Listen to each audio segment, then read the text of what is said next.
C'était, je pense que tu l'as mentionné, en salle de rédaction, et il y a eu des commentaires sexistes en mon encontre. Quand il y a des gens qui t'aiment, que ce soit ta famille, tes amis et autres, ils ne veulent pas que les gens disent du mal de toi. Et il y a quelqu'un qui m'a dit que, bon, une des raisons pourquoi on ne s'est pas marié, c'était ton engagement. Du coq à l'âne, c'est amplifier nos voix en racontant nos histoires depuis nos centres.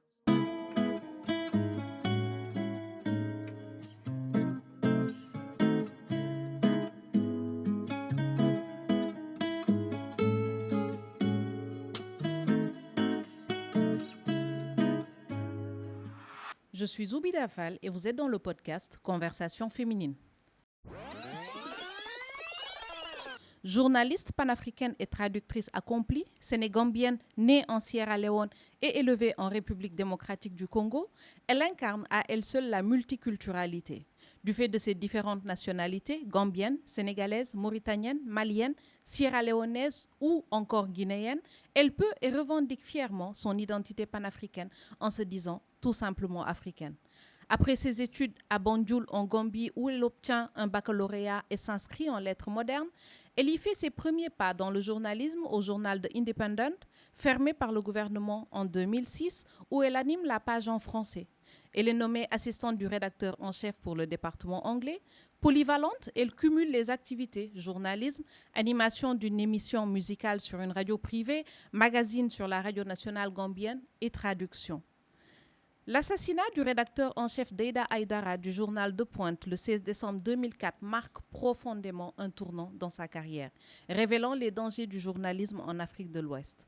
Assumant l'intérim avec un collègue, elle découvre les dynamiques de genre dans la profession. En 2006, elle est recrutée par l'agence de presse africaine APA News, basée à Dakar pour un poste de traductrice. Rapidement, elle devient par la suite chef de desk traduction. 4 ans plus tard, elle évolue vers le desk anglais de l'APA, écrivant en français, en anglais, réalisant des photos et continuant la traduction quand il le fallait. Co-fondatrice d'Africtiviste, elle matérialise son engagement pour l'activisme digital et les droits humains à travers cette organisation panafricaine, encore une fois.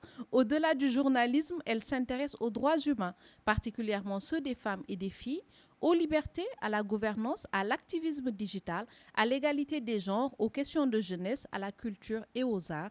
Aïcha Dabo, bienvenue dans Conversation féminine. Merci Zoubeida de me recevoir aujourd'hui. C'est un réel plaisir pour moi de t'avoir. Le personnage, on le connaît depuis des années dans l'espace public sénégalais. Dans l'espace public sénégalais, j'ai l'impression que c'est beaucoup plus connu depuis 2011, 2012 environ, avec la naissance d'Africtiviste, et je peux me tromper. Mais au-delà du personnage de Aïcha Dabo ou de Macha Noubiane pour nous qui sommes sur Twitter depuis tout ce temps-là, qui est Aïcha Dabo? Wow, c'est une question, bon, je dirais que c'est quelqu'une passionnée de l'Afrique et qui veut toujours, bon, qui veut toujours donner de ce qu'elle sait, ce qu'elle a, ou bien aider. Parce que c'est dans cet environnement-là que j'ai été élevée depuis toute petite. Je pense que ce qui est de l'activisme, en fait, c'est après que je me suis rendu compte, en fait, que voilà ce que je faisais. Bon, je vais me définir de deux façons.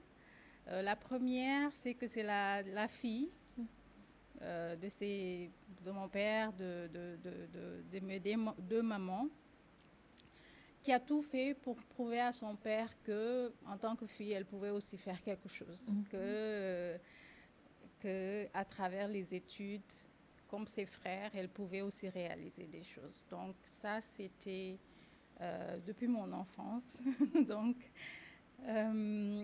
et la seconde partie, c'est quelqu'un qui vit une vie simple, qui fait ce qu'elle a à faire. J'aime vivre tranquillement. J'aime pas les complications, même si je me retrouve ou bien je suis impliquée dans des situations des fois très complexes dans les pays. Mais bon, je veux que juste, peut-être c'est simpliste, mais j'aimerais bien que tout le monde soit bien. Mhm. Et pour ce qui est des femmes et des filles, qu'elles puissent en fait faire leur propre choix, mais qu'il y ait les opportunités dès le bas âge pour qu'elles puissent, en fait, après l'école primaire, secondaire, qu'elles puissent décider ce qu'elles veulent faire. Si elles veulent continuer leurs études, qu'elles puissent le faire. Si elles veulent aller se marier, qu'elles puissent le faire sans jugement. Parce que je ne pense pas que défendre les droits des femmes veut dire que tu dois la faire à ma façon. Moi, je pense que la plus importante chose en termes de la situation de la femme, c'est qu'une femme puisse décider d'elle-même, ou bien une fille, en son âme et conscience, que ça soit un choix voulu, mais pas un choix imposé par qui que ce soit. Donc, c'est ça. C'est comme ça que je me présenterai. Mais pourquoi tu as eu ce besoin de prouver, d'une part? Parce que je viens d'une famille qui est très traditionnaliste. Ma famille, nous, notre Dabo, on est moitié mandingue, moitié soninké, sarahoulé. Donc, la femme, tu sais lire, écrire, la prochaine étape, c'est te marier. Donc, c'était ça, c'est ce qui devait être ma vie. Avoir des enfants, vivre, donc essayer de créer quelque chose pour moi ou bien avoir un parcours n'était pas nécessairement une priorité.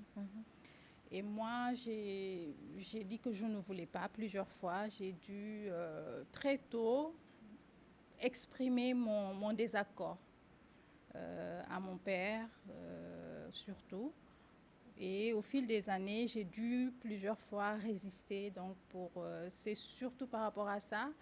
Et ce que en fait, j'ai été contente il y a, je crois, plus de 10 ans ou plus maintenant, quand un jour, il a dit que ce qu'il sait maintenant, s'il le savait quand on était petit, il allait prêter autant d'attention aux filles qu'aux garçons. C'est pas qu'il ne nous aimait pas, on avait accès à tout. Mais c'était plus, vous n'avez pas besoin de travailler, tu n'as besoin de rien, on te donne tout. Donc, la seule chose qui reste, c'est vraiment que tu te maries, tu aies des enfants, tu aies ta famille et tout.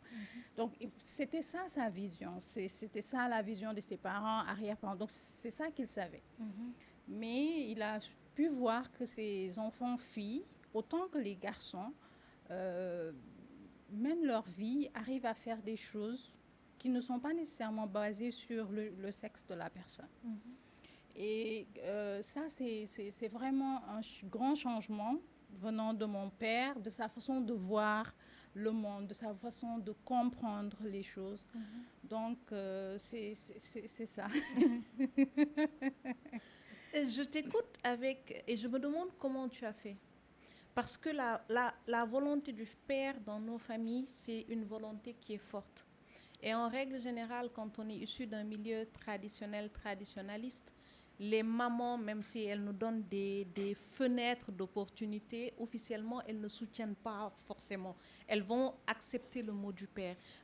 Comment tu as fait, en fait? C'est la question que je n'arrête pas de... En fait, je me dis qu'il y a aussi de la chance, hein, parce que je me dis qu'à mon âge, j'ai exprimé, en fait, c'était la première fois, c'était quand j'avais 9 ans, donc j'ai exprimé ce que je ne voulais pas. Ça, c'était certain. Maintenant, comment le matérialiser? Je pense qu'il y a eu aussi comment dire, fatalisme en quelque sorte, parce que juste moi, dire non ne suffit pas. Et pour que ça aurait pu arriver.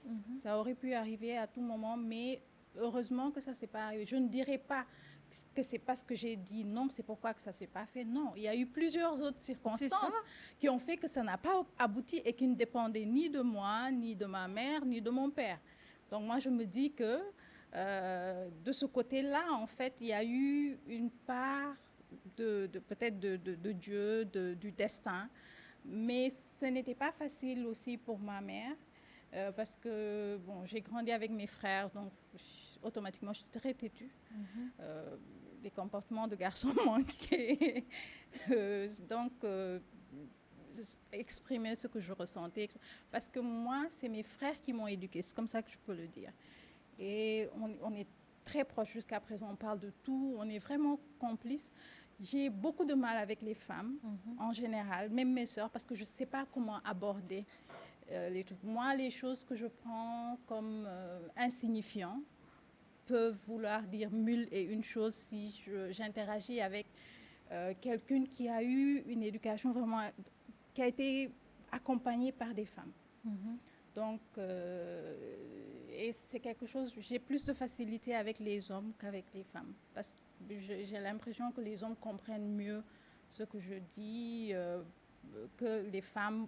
Je ne cherche pas à avoir des arrière-pensées, les petites complications. Je ne suis pas dedans. Moi, ce que je ressens, je le dis et j'avance. Et je me suis rendu compte plus tard qu'en fait, que ce n'était pas ça la vie, quoi. Il y avait plus de subtilité, plus de trucs qu'il faut prendre en compte. Donc, j'apprends, je continue à apprendre, à prendre en compte ces choses-là. Donc, bon, je vais dire, c'est le destin, pas nécessairement moi. Et ma mère a été quelqu'un qui a encouragé tous ses enfants, et les enfants en général, hein, que ce soit garçons ou filles, à se focaliser sur leur éducation. Et venant, elle aussi, d'une famille sarah-rolais, elle a été mariée très tôt à mon père, mais elle ne s'est pas laissée décourager. Elle continuait à lire, elle continuait à s'éduquer, elle continuait. Donc moi, ce que ma mère m'a fait aimer l'Afrique, parce que je me rappelle à Kinshasa, on avait l'habitude, elle avait l'habitude de faire des jeux avec nous en nous demandant les capitales des différents pays, en nous parlant de certains panafricanistes. Donc, même si elle a été sortie du lycée pour se marier, elle a continué à s'instruire. Et une anecdote que j'ai racontée, la première fois qu'elle est allée à mon école, elle vient, elle se présente, elle parle et tout. Et après, en fait, le directeur lui demande, Madame, vous travaillez où? Elle dit, non, je travaille nulle part, je suis femme au foyer. Non, c'est pas possible. Si, je suis femme au foyer. Donc, ça veut dire qu'elle a, malgré bon gré, hein, la situation, elle a continué vraiment à s'instruire. Et pour elle, que les enfants, garçons ou filles, s'instruisent, que ce soit ses enfants ou bien les enfants des voisins et autres, c'était une priorité. Elle ne blaguait pas avec ça. Donc ça aussi, ça m'a beaucoup aidée. Oui. J'essaye de voir, en fait, comment ça se fait. Comment tu as... Sérieusement, il y a un concours de circonstances, comme tu dis, mais des fois, il y a une envie, un besoin manifeste des parents, je ne sais pas si je dois le dire comme ça, mais je vais le dire comme ça, de te déplumer parce que tu voles trop haut. Surtout quand on est dans un... Ce n'est vraiment pas pour stigmatiser un milieu ou un autre, mais on a des réalités dans certains milieux qui font que les filles et les femmes sont conditionnées à rester à une place qui peut leur être définie. Et du coup, je te vois justement t'échapper un petit peu de tout ça. Je ne sais pas comment poser la question, mais je vais la poser ainsi. C'est de dire quelles sont les cases que tu as finalement cochées. Parce qu'on fait des compromis des fois entre les deux. Quelles sont les cases que tu as cochées? Moi, je dirais que j'ai très tôt accepté d'être stigmatisée, d'être considérée comme celle qui est complètement à part, elle est folle. Dans la famille ou dans la société? Dans la famille et dans la communauté. Donc ça, au début, c'était très difficile que les gens parlent de ce que je suis alors qu'ils ne connaissent rien de moi. Dès l'adolescence. Hein. Donc j'ai appris très tôt à accepter que c'est ma réalité, mais tant que ce n'est pas ce que je vis, ça ne me pose pas de problème. Peut-être ça m'a aidé à entendre, des fois c'est très pénible, mais ensuite avancer. Moi, je dirais que, en fait, en me rébellant, c'était pas pour déconstruire ma culture, ma religion, ma communauté. Ça n'a rien à voir. C'était pour toi. C'était pour moi. Je me rébelle pour moi, mais aussi pouvoir continuer, parce que pour ce qui est de ma culture, j'adore ma culture, en tout cas les parties positives. Celle que tu as triée. Oui, les parties positives, je l'adore, je l'honore. En fait, ma religion, euh, l'interprétation réelle de ce qu'elle doit être et la place de la femme, ça, je ne suis pas en contradiction avec ça. Maintenant, les gens peuvent avoir leur propre interprétation et être en contradiction avec moi, ce que je crois. Mais pour moi, je me dis que je peux avoir mon propre parcours, être très ancré dans ma tradition et dans ma religion. Aucun de ces trois-là ne sont contradictoires. Donc, cela m'a permis à naviguer beaucoup de choses. Parce que ma mère m'a éduquée, je veux dire, de la façon la plus traditionnelle. Elle m'a éduquée à être une femme de quelqu'un. À part le fait d'aller à l'école et tout, mais dès qu'on revient à la maison, en fait, tout ce qu'il faut savoir, coudre, tricoter, préparer, nettoyer, comment tenir une chambre, comment faire la lessive, tout. Elle m'a tout appris. Donc, de ce côté-là, moi, je n'ai pas de complexe ni de truc, parce que je sais que j'ai reçu tout ce qu'il fallait recevoir en tant que petite fille qui grandit. Côté religieux, parce que ma famille, que ce soit du côté de ma mère et de mon père, c'est des familles de commerçants et religieux. Donc, on a beaucoup de marabouts et tout. Et cette partie-là aussi, mes parents se sont assurés que je sache, je ne connais pas tous les sourates, mais je comprenne ma religion, que je mémorise un certain nombre de sourates, que je prie, que je fasse ce qu'il faut dans la religion. Donc moi, c'est ces choses-là qui sont importantes pour moi. La religion, ma tradition, ma famille, et moi, ce que j'ai pu, et ce que je contribue au monde. Et à partir, parce qu'il y a quelque chose de super intéressant, et c'est sur ça que je vais revenir aussi, tu grandis, tu nais et tu grandis dans 4 à 5 pays. mais sérieusement, et quand tu dis je suis d'une famille où il y a beaucoup de religieux, il y a beaucoup de commerçants, j'entends. Mais aujourd'hui, si tu devais situer la carte de ta famille, de où est-ce qu'ils sont à peu près, tu serais dans quel pays? Je dis, pour faire simple, ma famille, et ce n'est pas des familles éloignées, parce que jusqu'à nous les enfants, mes arrière-grands-pères, jusqu'à mon grand-père et mon père et ses sœurs, c'est que c'est des familles très directes. Parce qu'ils immigraient beaucoup. Donc, quand mon grand-père a migré pour Ziguinchor, il s'est assuré que toutes ses filles se sont mariées. En venant d'où? En venant du Mali, passant par la Gambie. D'accord. Parce qu'ils ont quitté la Guinée, le Mali, la Gambie.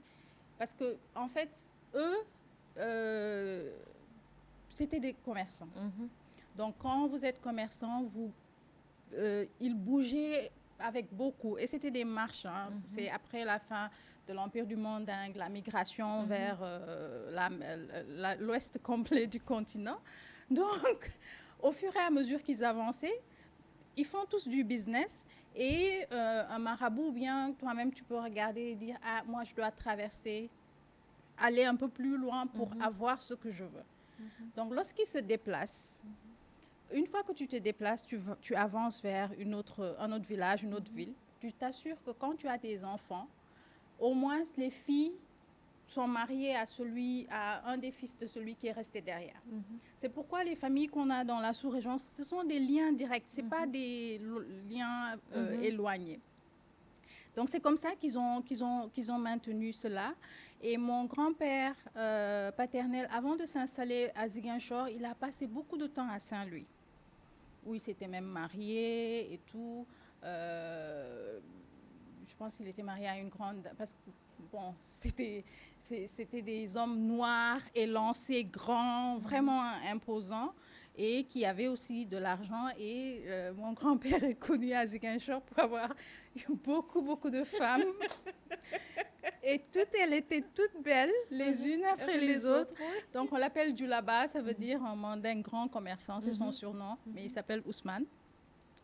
Et donc, il a été à Saint-Louis, resté longtemps. Après, il est allé voir son grand frère en Gambie. Et c'est de là qu'on lui a dit qu'il doit traverser la rivière. Donc, il a traversé la rivière de la Casamance pour s'installer à Ziguinchor. Parce que eux, c'est comme ça qu'ils se déplaçaient à travers les comtés. Et pour ce qui est de ma mère, son père est de Bokidjawe, au Sénégal. Sa mère est de Kahedi. Donc, ils se sont installés en Gambie. Donc, la Gambie, en fait, c'est comme s'ils étaient tous venus, ils se sont regroupés là-bas. Et c'est là-bas que ma mère est née. Et ma grand-mère maternelle, elle, son arrière-grand-père est de Koki. Et sa maman est de Gueule-Tapée, de Fanok plutôt, la famille gay de Fanok. Donc, ils se sont tous retrouvés, en tout cas, en Gambie. À un moment. Oui, et c'est là-bas que ça s'est passé. Mais vraiment éparpillé un peu partout. Et la migration, en fait, fait partie de nous. Donc, moi, ici, je suis avec le grand frère de mon père, ses petits frères, parce que toutes les femmes ont été mariées en Gambie ou bien au Mali. Donc, elles ne sont pas là. Il y avait ma tante qu'elle reposait après. Elle était au Parcelles Assainies, elle est décédée. Mais tous les hommes, les frères de mon père sont ici. Donc, je suis là. Donc, moi, je suis rentrée. Je suis la seule fille qui est rentrée. C'est intéressant que tu utilises ce verbe. Tu es rentrée. Oui, je suis rentrée. Parce que si je regarde, je suis 75% sénégalaise. Donc, c'est normal.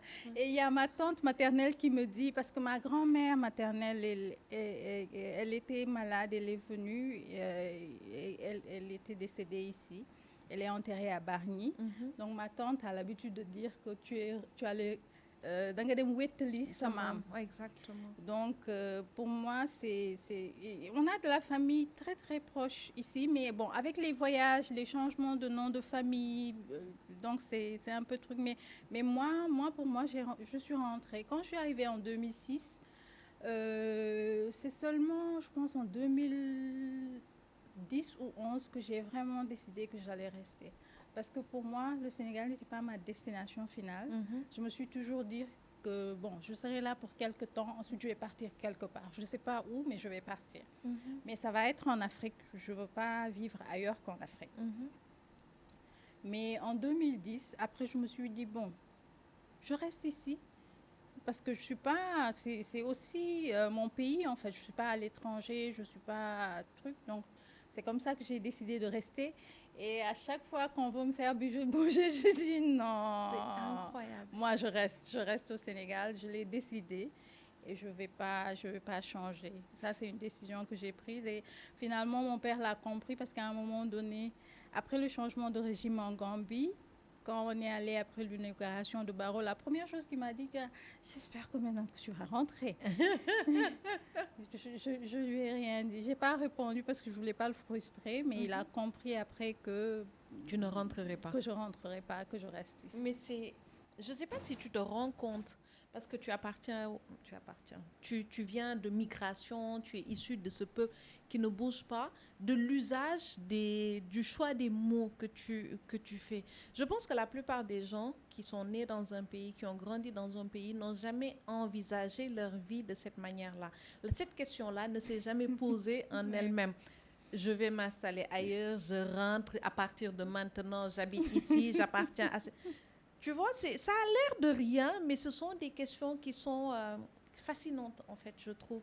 Ça interroge ton identité, ta culture, ton sens, ton appartenance, où est-ce que tu considères comme étant chez toi. Et ce n'est pas des questions, je ne trouve pas que ce soit des questions banales, en fait. En fait, ça ne l'est pas, et ça peut être pénible, hein. Ce qu'on appelle third culture child, les enfants qui sont nés ailleurs et ont vécu ailleurs que leur pays d'origine. Il y a des gens qui le vivent mal. Oui.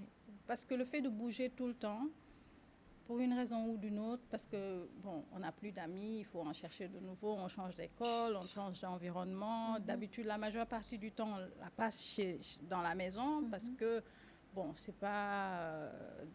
on ne peut pas tout le temps sortir comme si on était chez soi.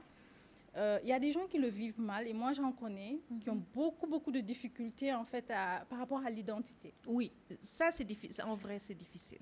En fait, Pour moi, ok. Non, c'est vrai, hein, c'est une réalité. Et je l'ai vécu à un moment donné, parce que je me laissais définir par les autres. Par exemple, moi, en fait, la famille de mon père, certains de nos cousins et cousines directs ne nous considèrent pas comme des Gambiens. Ils nous considèrent comme des Sénégalais. Et ici, quand on vient ici, on nous considère comme des Gambiens. Alors qu'on a le même sang, ils connaissent bien l'histoire et tout. Donc ça, moi, pas seulement la famille, mais aussi les voisins, parce que d'habitude, on n'a pas les mêmes comportements. Il y a une anecdote, en 2000, il y avait les élections au Sénégal, et on avait chacun son candidat, donc on avait mis des drapeaux qui se voyaient à partir de l'extérieur, quoi. Qui soutient qui. Pour les élections. Donc, le voisin se disait, mais ces gens-là, c'est des Gambiens ou des Sénégalais, mais c'est quoi leur problème? Parce qu'en fait, quand on a l'habitude de voyager, on vit en famille, il faut toujours trouver quelque chose pour faire vivre les enfants. Donc, on avait l'habitude d'avoir les candidats, les partisans de Diouf, les partisans de Abdoulaye Wade et tout. En 2000, donc, il y a eu le changement, mais c'était comme les si familles, c'était épique. Ouais. Oui, c'était comme si ça se passait à la maison. Donc, et les gens disent non, ces gens-là, c'est des Sénégalais. Ou bien même moi, il m'est arrivé de dire que j'étais Soninké Sarahoulé. Ils m'ont dit non, tu l'es pas, tu es mandingue, ton nom de famille est mandingue. J'ai dit mais non, tu peux pas me connaître mieux que moi. Je sais qui sont mes arrière-grands-pères, je sais d'où je viens. Il y a des Dabo qui sont 100% mandingues. Moi, je suis Dabo mandingue et Soninké, et ma culture, la culture de notre famille, elle est Soninké à 100%. Donc tu peux pas me dire qui je suis. Exact. Ça, c'est pas quelque chose qu'on trouve. Pour ce qui est du problème d'identité de Third Culture Child, moi, je me suis dit, je regarde le positif. Je fais de ça comme une force au lieu de me focaliser sur le négatif, parce qu'il y a beaucoup de négatifs. Et souvent, c'est émotionnel, c'est mental, et c'est pas facile à vivre. Parce que dans la société, dans sa propre famille, jusqu'à présent, il y a des gens qui me demandent, quand je dis je rentre à la maison, ils me disent quel pays? Alors que pour moi, c'est une évidence que maintenant, mon pays, c'est le Sénégal. Exactement. Donc, mais il y a toujours ces trucs. Mais j'ai appris à ne pas tenir compte de ça et de me focaliser juste sur le positif, parce que c'est ce qu'il faut. Parce que j'ai vu ce que ça peut faire de négatif à certaines personnes que je connais, je fréquente, et qui continuent en fait à les ronger. Oui. Jusqu'à ce que les parents se demandent, mais est-ce qu'on a fait le bon choix? Mais totalement. Et c'est des questions qui ne sont pas faciles. Et c'est des questions que je peux entendre et comprendre facilement. Je porte un nom de famille qui est ce qu'on veut, sauf sénégalais dans l'entendement de tous. Et 5 générations plus tard, on entend encore ce questionnement-là. Ouais. Quand on dit, tu dis ton nom de famille, on te dit, mais tu commences à sénégalaise. Donc, récemment, c'est drôle, j'ai fait une vidéo dessus sur TikTok et j'ai laissé certaines personnes se battre en commentaire pour dire réellement si elle est sénégalaise ou si elle n'est pas sénégalaise. Et il y a une injonction à donner je suis sénégalaise, mais mon grand-père est, mais mon père est, mais comme si cette identité de sénégalaise ou cette nationalité était définie par des ranges des noms de famille je sais pas, en silo, ou en tout cas, il y a une rangée de noms de famille qui, si tu appartiens à ces noms-là, effectivement, tu es sénégalais. Sinon, tu dois expliquer pourquoi, d'ailleurs. Et tu n'as pas besoin de certificat de nationalité pour faire tes papiers. Donc, moi... non, mais ça, je pense... Non, c'est pas facile. Non, absolument pas. Et si tu ne l'as pas vécu, il est très difficile pour toi d'avoir une compréhension de cela. Et la plupart des gens que tu vas rencontrer, ils vont balayer ça d'un revers de main, disant, mais non, c'est que hamge, machin. Et l'explication n'est jamais claire. Elle est dans du c'est que hamge, machin, et ça ne va pas aller plus loin que ça. Mais c'est pour ça, c'est profond. Si tu ne l'as pas vécu, tu ne peux pas savoir, en fait. Parce que c'est pour un enfant... Déjà, l'enfant qui construit son psyché, son caractère et tout, et le faire déplacer d'un environnement Non, à un autre. Exemple banal, les enfants dont les parents habitent à l'extérieur, quand ils viennent en vacances ici et ils parlent Wolof, les gens se moquent d'eux. Exactement. Et les gens ne Et les ils se considèrent bloquent. pas. Ouais. Et ils ne comprennent, les gens ne réfléchissent pas à l'impact que cela a sur les enfants. Mais c'est même pas leur problème. Parce qu'en fait, ils ne savent pas. Ils l'ont On pas va rester, vécu. oui, on va, oui, oui. Maintenant, j'ai décidé qu'à partir de maintenant, que quand tu assumes tes cheveux blancs, etc. et tout, tu arrêtes, j'ai arrêté. Je vais même plus vous donner l'excuse de vous ne saviez pas. Tu vas l'apprendre à la dure et on va passer. Ouais. Et ce problème-là, on le retrouve aussi chez beaucoup de familles sénégalaises, aussi émigrées de cette génération, qui continuent à dire à leurs enfants, on rentre au Sénégal. Et les enfants qui te disent, non, mais man, j'y habite pas en fait. Oui. Oui. Donc, tu rentres où? De quoi tu parles? De quoi il s'agit? Tu n'as pas bâti ta vie là-bas. Je suis italien, espagnol, américain, français ou autre. Non, moi, bon, je sais, c'est pas une discussion que les gens ont l'habitude d'avoir, l'impact de l'immigration sur les enfants. Mais moi, je pense que, je sais pas, peut-être qu'il y a des psychologues et autres qui font des études dessus, mais dans notre société, en tout cas, c'est quelque chose... c'est des discussions qu'on doit avoir et les familles qui reçoivent les enfants pendant les vacances doivent garder ça en tête parce que un petit commentaire, tu détruis quelque chose d'important en fait dans l'enfant. Ouais. Mais bon, après, moi j'ai décidé de ne regarder que le positif pour pouvoir avancer, sinon je ne vais pas m'en sortir. On va revenir un peu sur cette condition d'être une femme, parce que ça revient beaucoup dans ton parcours. Même si tu te défends d'être proche des femmes, en fait, tu te réveilles aussi tous les matins sur beaucoup de tes prises de position, beaucoup de tes engagements, depuis presque une vingtaine d'années où on te retrouve sur des questions de genre, même si on parle de démocratie, d'engagement, d'activisme digital, etc. Mais on retrouve aussi beaucoup de questions de genre. Et pareil que les questions pour moi de migration, d'identité, etc., on l'expérimente depuis une position désignée, avec un rôle à avoir. Est-ce qu'il y a un moment dans ta vie où tu t'es rendu compte, je sais à quel moment tu t'es intéressée aux questions, plus ou moins d'après ta bio, mais est-ce qu'il y a un moment où tu as compris que tu étais une femme? Bon, celui qui a été le plus marquant, c'était, je pense que tu l'as mentionné, en salle de rédaction, et il y a eu des commentaires sexistes en mon encontre. Et là, je me suis rendu compte qu'en fait, les gens ne me voyaient pas comme collègue, ils me voyaient comme collègue tout court, ils me voyaient comme collègue femme. Et qu'il y a des décisions que je ne devrais pas prendre. Pourquoi moi, en tant que femme, je devrais leur dire quoi faire en tant qu'homme, alors que j'étais... Ça m'avait vraiment frappée parce que c'était la première fois que c'était aussi virulent pour moi. La deuxième fois, c'était un commentaire d'un collègue, comme ça, parce que je travaillais avant de quitter complètement le corporate world. J'ai travaillé pour une organisation internationale et on était en train de discuter avec un collègue qui n'est pas sénégalais et qui me dit... il m'a fait une remarque, je lui ai dit non, moi je ne suis pas dans ça. Il me dit, tu veux dire que tout ton parcours, tu n'as jamais couché pour avoir un poste? J'étais choquée. J'ai dit quoi?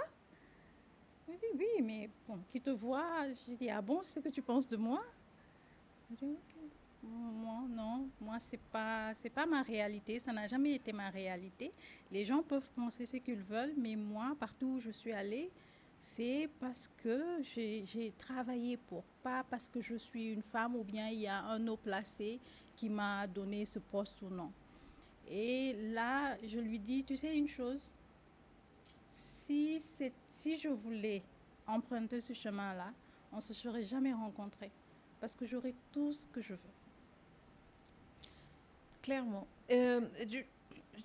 Cette discussion-là, on l'a eu avec Big et Bob, qui est passé dans Conversation féminine, où avant, elle considérait que toutes les questions de sexisme, avant d'être éveillée à ces questions-là, que c'était juste peut-être des cons qui ne savent pas s'exprimer, et que c'est aussi dans les salles de rédaction, en voyant les rôles qui sont assignés aux femmes, ou les endroits ou le type de rubrique dans lequel tu es attendu, qui fait que tu n'évolueras jamais, parce que ce sexisme-là, cette misogynie-là, c'est aussi au sein des salles, dans vos fonctions de tous les jours, dans les rôles que vous assumez. Et ça, particulièrement, le fait d'avoir couché pour réussir, à un certain moment de ma vie, je m'étais dit que finalement, c'était le marqueur des femmes qui ont réussi. Parce que tant qu'on ne t'a pas dit que tu as couché pour arriver là où tu es, c'est qu'il te reste peut-être encore du chemin à aller faire. Mais c'est incroyable à quel point c'est commun, comme insulte et banal. Oui, et la personne qui l'a dit, moi, en fait, tu te rends compte qu'il y a des choses qui sont tellement profondes en la personne. C'est une personne très éduquée dans le sens parcours universitaire, qui a vécu partout dans le monde, qui a un esprit très ouvert. Sauf sur la place des femmes. Sauf sur la place des femmes. Donc ces deux choses-là m'ont choquée. Et jusqu'à présent, ça continue à me choquer parce que je ne m'attendais pas à ça. Je ne m'attendais pas à ça. Ouais. Non, j'entends complètement. Au début de l'entretien, tu disais quelque chose de très intéressant. Tu dis, tu viens d'un milieu traditionnaliste, tu as fait plein de choses, tu as bousculé aussi beaucoup d'ordres préétablis, mais en vrai que tu aimes ta tranquillité, rester dans ton coin, etc. et tout ça. On va revenir sur la partie où tu restes dans ton coin. Comment tu es resté dans ton coin entre 2010, 2011 et 2012 pour te retrouver embarqué justement dans cette histoire qui est devenue ta vie de tous les jours depuis 15 ans? 15 ans à peu près, un peu moins, mais voilà. Quand je dis rester dans mon coin, c'est que moi, j'aime faire ce que j'ai à faire. Et retourner dans ton coin. Oui, et ne pas être visible, en fait. Donc, c'est pas que je faisais pas. Parce que tout à l'heure, tu as parlé de Deida. C'est quelqu'un qui m'adorait. C'était un ami d'enfance de ma mère.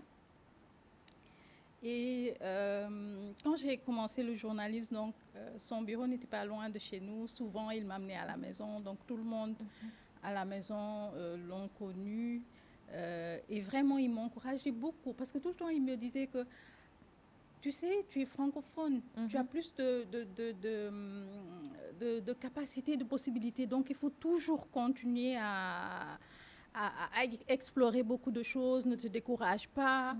Donc, il amenait des opportunités vers moi. Et moi aussi, quand j'avais des contacts de personnes qui voulaient visiter ou bien voir des rédactions, je les amenais là-bas, pas parce que c'était un ami d'enfance de ma mère, mais parce que il était très juste dans sa façon de traiter l'information. Et il était très professionnel. Donc ça, c'est quelque chose vraiment qui m'a toujours marqué. Son décès n'a pas été le déclic parce que moi, j'étais dans le syndicat du journalisme gambien. J'étais membre et je faisais des choses. Quand il est décédé, après son décès, j'ai été vice-présidente dans le syndicat. Et je faisais des choses, je faisais des campagnes partout où j'allais dans le monde. Je parlais de la situation en Gambie parce que ça me peinait beaucoup parce que je me disais que voici un petit pays qui a tellement de potentiel et voici quelqu'un, une seule personne qui décide qui doit vivre ou mourir. Donc ça me faisait beaucoup, beaucoup de peine. Et aussi j'étais attachée, je le suis toujours par rapport à ma famille, à la Gambie, parce que c'est là-bas que ma mère est née. Donc, pour moi, en tout cas, il fallait que j'essaie de faire quelque chose. Et après, quand je suis venue, depuis 2006, moi, au Sénégal, je continuais à faire ce que j'avais à faire, sensibiliser sur la Gambie, en parler, aller, venir. Maintenant, c'est en 2011, en fait, que j'ai rejoint Twitter. Mais j'étais à Facebook, c'est à Facebook que je faisais mes folies. Donc, j'ai rejoint Twitter en 2011. Donc, peut-être c'est là-bas que les gens ont commencé à me remarquer, mais je faisais mes choses. En fait, c'est paradoxal, mais j'aime me mettre ou bien m'impliquer dans des situations complexes autant j'aime ma tranquillité. Je ne sais pas comment l'expliquer. C'est ça. Lolo, mon problème. Mais j'aime vraiment ma tranquillité et j'aime ne pas être marcher librement sans que quelqu'un me dise je veux pas qu'il y ait des choses qui encombrent comment on dit, pas encombrer mais qui par exemple là mën naa génn ak ay carax dox tranquillement Kenn xamul kan la. kenn xamuma mais je veux pas que je me retrouve dans une situation où bu ma waree génn ak carax ak musóor t-shirt ak kii sër ñu naan xool leen ko lan la sol lu tax muy war a sol lii ak yooyu Wallahi. donc côté boobu noonu man moo tax ma ne j'aime bien ma tranquillité. Exact. Et je vois très bien de quoi tu parles. Oui. Parce que quand on commence à te reconnaître dans la rue, c'est un vrai problème. Oui. Ouais. Donc il faut prêter attention à beaucoup de choses. Pas nécessairement pour toi, mais pour les gens qui t'entourent. Da ngay bàyyi xel lu bëri xam nga parce que tamit quand il y a des gens qui t'aiment, que ça soit ta famille, tes amis et autres, ils ne veulent pas que les gens disent du mal de toi. Oui. Oui. Donc da nga leen di bàyyi xel en même temps. Ouais. Non, je comprends. Tu as commencé, ton activisme n'a pas commencé en 2010, ton activisme n'a pas commencé en 2011, il commence beaucoup plus tôt, tu étais déjà en Gambie et on parlait de la Gambie sous Yaya Jammeh. Qu'est-ce que ça t'a coûté? Wow. Tu vois, il est simple la question, non? Elle n'est pas simple. Elle n'est pas simple. En fait, je savais pas ce que ça m'avait coûté. Parce que moi, comme je dis, hein, je me dis que c'est le destin. Je faisais partie des rares qui continuaient à aller pouvoir entrer en Gambie, rester 3 jours et sortir. Ah oui. Tout le monde, je me dis, c'est la chance. Parce que beaucoup qui s'exprimaient ne pouvaient pas. Exactement. Mais moi, jusqu'à la fin, les dernières élections, j'étais là-bas. Et même en partant, il y a Fatou Diagne qui est ma grande sœur. Elle m'a dit, Aïcha, pourquoi tu veux y aller? J'ai dit, je y vais. Tu es têtue, n'y va pas, c'est compliqué. J'ai dit, non, il faut que j'y aille. Je ne sais pas pourquoi, mais je dois y aller. Et je suis allée. La victoire a été une surprise pour le monde. Et eux, à Dakar, ici, avec Cher, Fatou et d'autres, ont fait un bon travail en s'assurant que les informations qui ne pouvaient pas sortir de la Gambie sont sorties.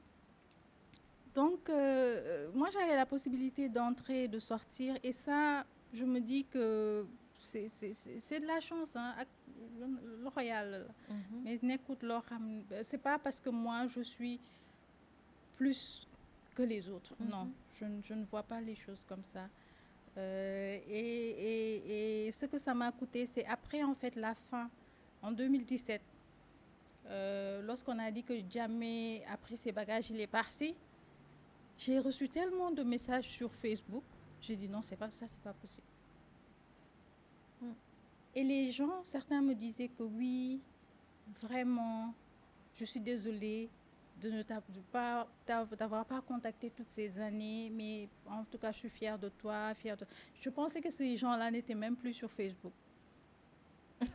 Et il y a quelqu'un qui m'a dit que, bon, une des raisons pourquoi on ne s'est pas mariés, c'était ton engagement. Et il t'a pas dit ça pendant que vous étiez ensemble? Non, c'est après quand c'est fini et Jammeh est parti. Donc là, les gens se libèrent pour exprimer. En tout cas, félicitations pour tout, pour le travail, pour le tout. Mais j'aimerais juste que tu saches que la seule raison vraiment majeure, c'était le fait que tu sois engagée et tu te battais contre Jammeh. Heureusement que vous vous êtes pas mariés. Ah non. Parce que tu ne serais pas là. Non, je ne serais pas là. Donc, en fait, ça m'a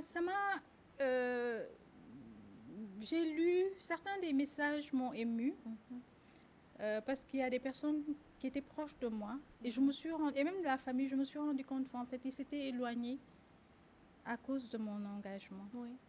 Donc, ça m'avait fait de la peine. Mais bon, après, je me suis dit, bon, ils essayent de survivre aussi, hein, et ils ne veulent pas s'attacher ou bien se créer des problèmes et tout. Parce qu'avant, quand j'allais en Gambie, je faisais tout. Il y a des maisons où il fallait que j'aille. Il y a la maison de mon grand-père à Hegan, où il y avait ma grand-mère avant son décès. Il y a la famille de une de mes tantes, il y a aussi la famille de mon père où j'allais. Je ne peux pas aller en Gambie sans aller dans ces maisons. Mais j'ai remarqué que quand j'allais, je me dis, mais qu'est-ce que tu fais ici? Tu prends des risques pour rien. Et je me suis rendu compte qu'en fait, même si les gens ne me remarquaient pas, juste ces commentaires pouvaient créer des problèmes. Donc finalement, quand je vais en Gambie, j'allais juste je restais à la maison chez mes parents, j'allais même pas voir les tantes et autres. Ou bien, et pour les élections, je passais pas la nuit à la maison, on avait un headquarter pour en fait, compiler les résultats des élections. Un ami de la famille qui n'était pas loin, donc on se regroupait. Mais les gens ne savaient pas qui c'était, ne savaient pas. Mais c'était compliqué. Mais ça m'a permis aussi de savoir qui est qui, de savoir ceux qui sont my ride and die, qui sont toujours là. Et ces personnes, vraiment, je ne peux pas les remercier. Parce que je sais que pour certains, je leur ai créé des problèmes, mais ils sont restés. Donc ça, je ne peux pas... Moi, nous me fait, en fait. C'est des gens vraiment que je respecte beaucoup, des gens que j'estime beaucoup et qui ont toujours été là pour moi. Merci beaucoup, Aïcha. Nous sommes à la fin et j'ai une question pour toi. Oui. Après tout ce qu'on s'est dit et tout ce par quoi tu es passé, considères-tu qu'aujourd'hui tu es à ta place? À ma place, je ne sais pas. En tout cas, oui et non. Oui, dans le sens où si je devais changer les choses, retourner en arrière et changer, je ne changerais rien. Ce que je souhaiterais juste, c'est d'avoir la maturité que j'ai actuellement pour revivre la même chose. Et non, parce que il y a beaucoup de choses que je veux faire que je n'ai pas encore réalisées. Donc, je dirais que c'est en cours. Tant qu'il y a la vie, oui, tu continueras à faire évoluer ta place. Oui. Ouais. Et si tu avais 20 ans? Si j'avais 20 ans, c'est ça, hein, juste être un peu plus mature et aussi mature dans le sens où comprendre les non-dits. Ça, ça continue à être une difficulté pour moi. J'ai dû me forcer à apprendre et je continue à apprendre. Parce que moi, quand tu ne me dis pas quelque chose, ça n'existe pas. Et j'ai compris que le monde ne fonctionne pas comme ça. Il y a des choses qu'on ne te dit pas et que tu dois savoir. Donc, c'est compliqué, hein, être dans le cerveau des autres. C'est très complexe, mais à part ça, vraiment, je ne changerai pas. Je ne changerai rien parce que je me dis que si je change, je n'aurai pas le même résultat. Comme j'ai dit, je me dis qu'il y a beaucoup de choses que je veux faire, qui restent à être faites. Rien ne me garantit que si je retourne en arrière et change, je serai là où je suis. Donc, je ne vais rien changer. Les peines, les joies, je garde. Je vais te laisser conclure avec c'est toi qui vois quelque chose que tu aurais voulu aborder, qu'on n'a pas forcément abordé parce qu'on est parti dans tous les sens. Non, moi, je pense que on a abordé presque tout, hein, tout. La seule chose, en fait, que moi j'aimerais, c'est qu'entre femmes, qu'on soit un peu plus, on montre un peu plus d'empathie. Tout à l'heure, j'ai parlé du fait que les femmes puissent choisir pour elles-mêmes la vie qu'elles veulent. Parce que des fois, j'entends certains commentaires par rapport à d'autres femmes qui, pour moi, elles ont fait des choix consciemment et on doit respecter ces choix-là. Et on ne devrait pas, au nom de quoi que ce soit, les blâmer. Si maintenant c'est un choix qui a été fait parce qu'elles n'ont pas peut-être tout ce qu'il faut, là, je peux comprendre. Mais il y a certaines de ces attaques qui, moi, n'aident pas, créent plus de division qu'autre chose. Et on peut vraiment, quand femme veut, Dieu veut. C'est ce qu'on dit. Donc, Il faut juste qu'on soit plus... je sais pas, je connais pas le terme en wolof. Am jikko yaayu seex. Tëdd tëddaayu njaaxanaay. Ouais, pour entre nous. Parce qu'on est des femmes, mais on est toutes différentes. Certaines ont eu des opportunités, d'autres n'ont pas eu des opportunités. Et d'autres même ne sont pas conscientes de ces opportunités-là. Parce que ça vient de quelque part. Donc, je ne peux pas blâmer une femme qui a décidé peut-être de rester pour ses enfants dans une situation complexe. Au lieu de l'aider à comprendre, je vais pas la blâmer. Donc, moi, c'est vraiment le plaidoyer que je veux faire, l'appel que je veux faire en tout cas. Si on arrive vraiment à accepter les différences des unes et des autres sur les choix conscients, je pense qu'on est à loin. Merci Aïcha. Merci d'avoir accepté de participer à cet épisode de Conversation féminine. Merci pour cette discussion. Ça a été une belle discussion. Merci beaucoup. Merci à toi.